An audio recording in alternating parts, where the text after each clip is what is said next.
statisticians. Today we're going to be learning about fractions, more specifically about dividing whole numbers by fractions. To get us started, we have 4 divided by 2/3.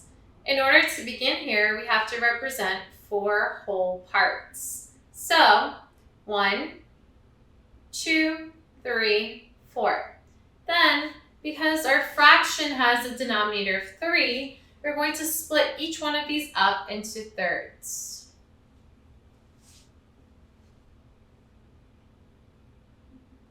So essentially we want to see how many 2/3 fit into 4. So we're going to count up 2/3. So using the numerator, we're going to count 1, 2. So that's one set of 2/3 that fit into 4. Then again, 1, 2. That's a second set of 2/3. 1, 2. That's a third set of 2/3 that fits into 4. 1, 2. That's a fourth set. 1, 2. That's a fifth set. 1, 2. That's a sixth set. And 2/3 goes into 4 evenly 6 whole times. All right? So 6 sets of 2/3 fit into 4. Now, if we didn't have our model, what we would have to do is first make sure that both these numbers are in fraction form. And 4 is not, so we have to write it as 4/1. Then, in order to divide fractions, we have to take our 4/1 and multiply it by the reciprocal of 2/3, which is 3/2, and then just multiply normally. So, multiply our numerators. 4 times 3 is equal to 12. And then multiply our denominators. 1 times 2 is equal to 2. 12/2 can be simplified to 6. And that's because 12 divided by 2 is equal to 6. So we got the same answer here. All right. So now we have 3 divided by 4/5. First, let's represent 3 whole parts.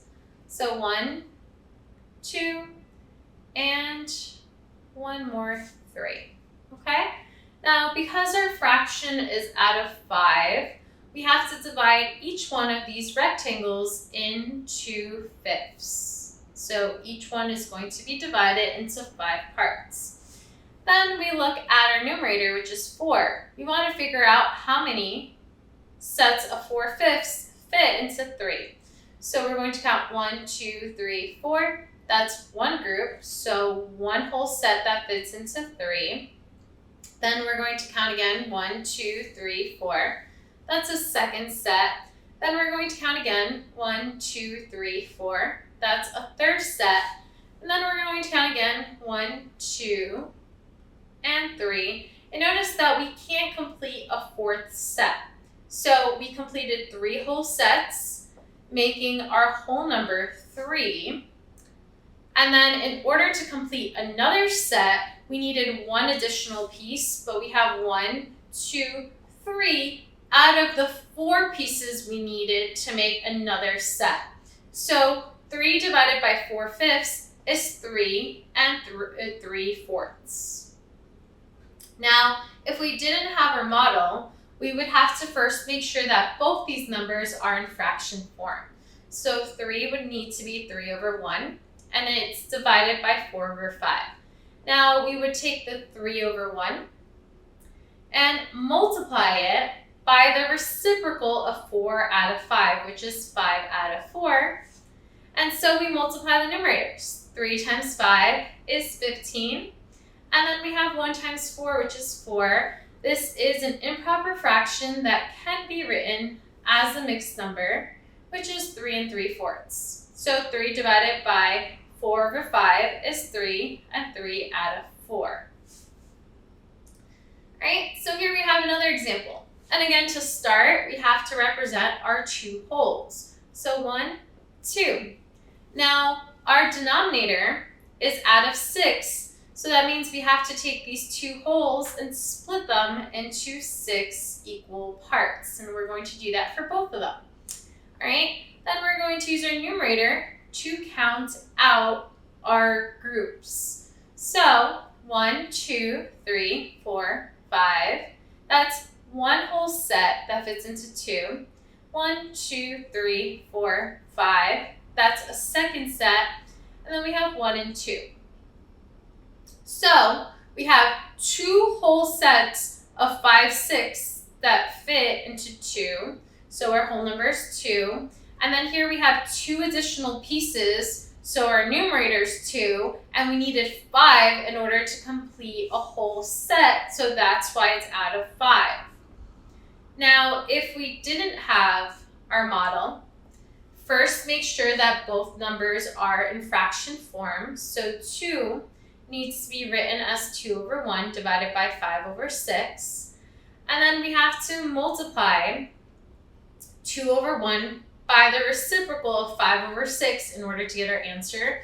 And the reciprocal of 5 out of 6 is 6 out of 5. Now just multiply numerator times numerator. 2 times 6 is equal to 12. And 1 times 5 is equal to 5. Now this is an improper fraction, which can be rewritten as a mixed number. And that would be 2 and 2/5. Now let's do one more example. So 1 divided by 3 over 5. Now we need to represent 1. And then we're dividing it by 3 over 5, so we need to split this up into 5 equal parts. And then see how many sets of 3 out of 5 fit into this whole. So 1, 2, 3. That's one whole set. And then we have 1, 2. Okay, so we almost got a second set, but we did not. So one whole set of 3/5 fits in here. And then we have 1, 2. So the 2 that's in our numerator. And we needed 3 of these in order to complete another set. So that's why we have 1 and 2/3. Now, if we didn't have our model, we would have to make sure that both of these are in fraction form. So 1 is just 1 over 1 divided by 3/5. And then we would have to take 1 over 1 and multiply it by the reciprocal of 3 over 5, which is 5 over 3. So 1 times 5 is 5. And then 1 times 3 is 3. And 3/5 can be written as a mixed number, which is just 1 and 2/3, all right? So 1 divided by 3/5 is 1 and 2/3. And that's it for dividing whole numbers by fractions.